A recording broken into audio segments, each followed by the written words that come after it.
Hi guys, Carl here from ElitePromoter.com, and in this video we're going to be looking at volume stats. This is actually one of several videos which forms part of our native affiliate training over at ElitePromoter.com. Our training shows you how to pick the affiliate offer, set up your landing page, tracking and launch your first campaigns with Revcontent and Content Ad. If you're not already a member of Elite Promoter, I'll be giving a link at the end of this video, and you can also find it in the YouTube description. Make sure to check us out. I hope you consider joining our clan of growth hackers, entrepreneurs and affiliate marketers. So with that being said, let's head over to Volume and we'll take a look at some real stats from a recent Revcontent campaign. Okay, so this was a campaign that ran for a couple of weeks and it generated just over $1,000 in profit during that time. I want to use this campaign just to show you how to optimize and how to look at your reporting and make the right decisions based off the data you see there. So what we'd do, if this was your campaign and you just set this up and you just started it and traffic was starting to come in, you'd want to generate a report fairly early on by simply clicking on the campaign, clicking on report and heading straight over to the variables section. So within the variables section you've got Content ID, which is the actual creative itself. So I'm going to click that first. Okay, so on the left you'll see the creative IDs. Now for this particular campaign I've got a lot here. This is because it ran for 2 weeks, so I was constantly adding in new creatives just to keep the performance strong and see if I could beat the control, you know, the original creative that did so well, which was this one here, to see if I could beat that. Now you're going to start a campaign, you're going to have 4 or 5 creatives at maximum. So let's just discount this section for the moment and look at these top ones here. You can see that one's really had the lion's share of the traffic, and you'll see this often when you start a campaign, that one will really fly. Now hopefully it will fly, you'll get a ton of visits and you'll get a ton of conversions. If it doesn't and you're just getting tons and tons of visits but the conversion rate's low, you've only really got 2 options. You can either pause that particular creative, or if it is converting but you're getting a negative ROI, so let's say let's look at this one here. This one had 303 visits. Let's say it had like one conversion and it was, you know, it was less than break even. We could break that particular widget out into its own campaign and bid less if it was getting the most traffic. Okay, because the way Revcontent's algorithm works is it's all to do with click-through rate. So if you're getting something that's got a real high click-through rate, then you're going to be paying less for that. Okay, so somebody who wants to compete with that particular creative would have to come up with a far better creative that attracts more clicks, or they would have to bid more than you. Okay, now sometimes it's worth, as you can see with this one, this particular creative sticks out to me because it's had 5 conversions but it's only had 264 visits. So it's not really got traction within Revcontent's algorithm. But you could break that particular creative out into a new campaign and see if you could improve upon the creative to get more traction, to get more click-through rates. Another option is obviously just bidding higher on this particular one, which can open up new widgets. But I would really focus your efforts on improving that click-through rate by improving the creative itself, rather than just simply bidding more.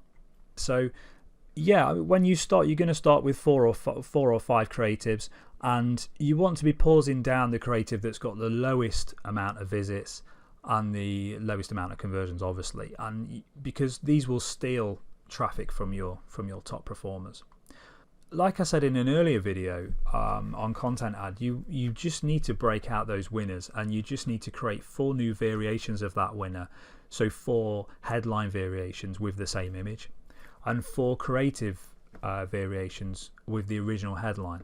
So slight tweaks on both, and you would find that you would just continually keep increasing in that profit margin.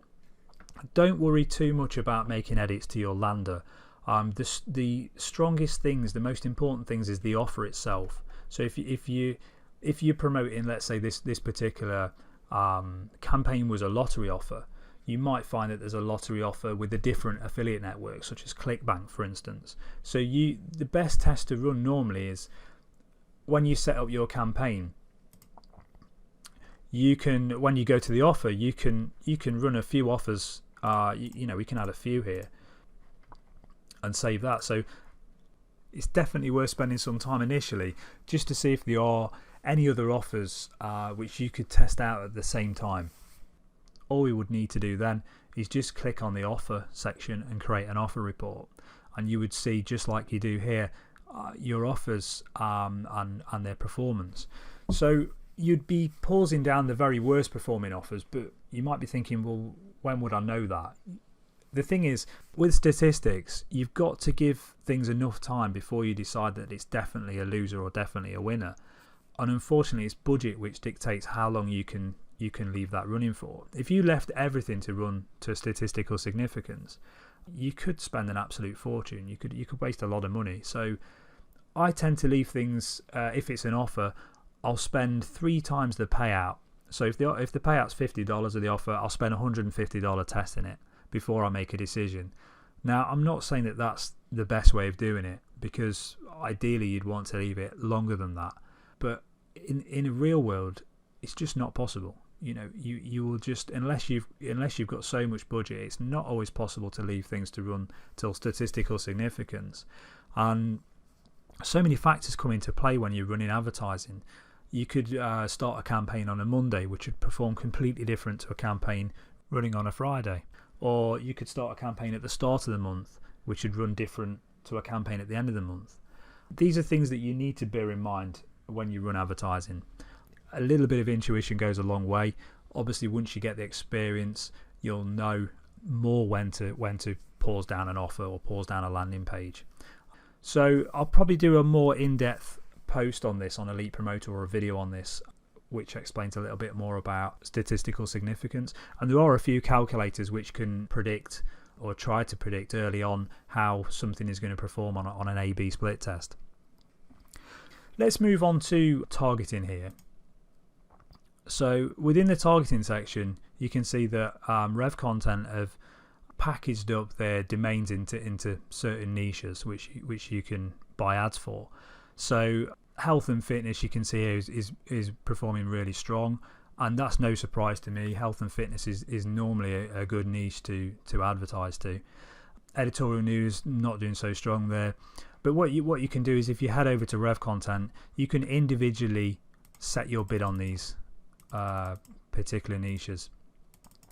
Now, what I would do to start off with is, when you first run a campaign, initially within the first few hours or day or so, you're going to see that some of these particular topics aren't going to be working for you. Now, rather than try and blacklist each individual widget, sometimes it's just far easier to turn these entire topics off, because you will blacklist a bunch of widgets all at once. Once you've optimized your campaign, you could open up some of these up again. If you've got a new landing page or a new offer, you could open up again and give them another test. But initially, if it looks bad, just pause it down. Just give it enough spend. Like this one here, we can see we spent $114. No conversions. I mean, I know from experience, and this is linking back to what I spoke about a minute ago, that this is not a particularly strong topic, regardless of what offer you're running. So a bit of experience goes a long way, and we'd just pause that down. So we're going to move on to the widget ID. So on the left hand side, here's all the widget IDs of domains that you've received traffic from. Revcontent doesn't pass back the name of the domain, but with Volume you can check that information just by clicking refer a domain in this tab up here, and that will show you what each of these domains are actually called. This is useful if you want to spy on those particular domains, on performing placements, to see what other people are running there. So if we want to blacklist any of these, we just simply export a CSV file, and we could open it up in Excel and sort the report by the worst domains. Now, some of these haven't really had enough data yet, so it might be a little bit too early to blacklist some of these ones here. But at the top we can see this one here has had 475 visits and it's only had one conversion, so this would be a candidate for blacklisting. So we'd copy that, and all we need to do with our CSV file or individual domains here is head over to Revcontent, and within the targeting section of your campaign you click on the widget optimization tab. Here you can just paste straight in your CSV file or individual widgets, and then you just simply select the blacklist option, and you could add these widgets. You can add these widgets in from there, and at the bottom will show you your widget ID list with all the widgets that you've applied to this campaign so far, either as a blacklist or a whitelist.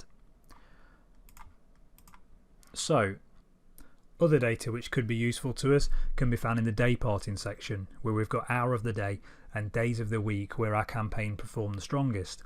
So if we click on one of those now, we can see, for instance, Thursday and Friday worked really well for this particular campaign, while Monday and Tuesday had the worst results. If we look at the hour of day, you can sort this data by order, and we can see that in the evening times this particular offer performed the strongest. So this data could provide insights on when you should be running your campaign and when you should be pausing it. Now, when you've got quite a few campaigns running, managing what times things run and what times they stop can be a bit of a headache. I've developed a tool called Natcon which fully automates this process, and I'll provide a link here so that you can check that out for yourself, and all ElitePromoter members will get a discount on this software. So the only other data which could be of use to us is if this was a mobile campaign, we could head over to the operating system section and see if there's a particular operating system that's outperforming another.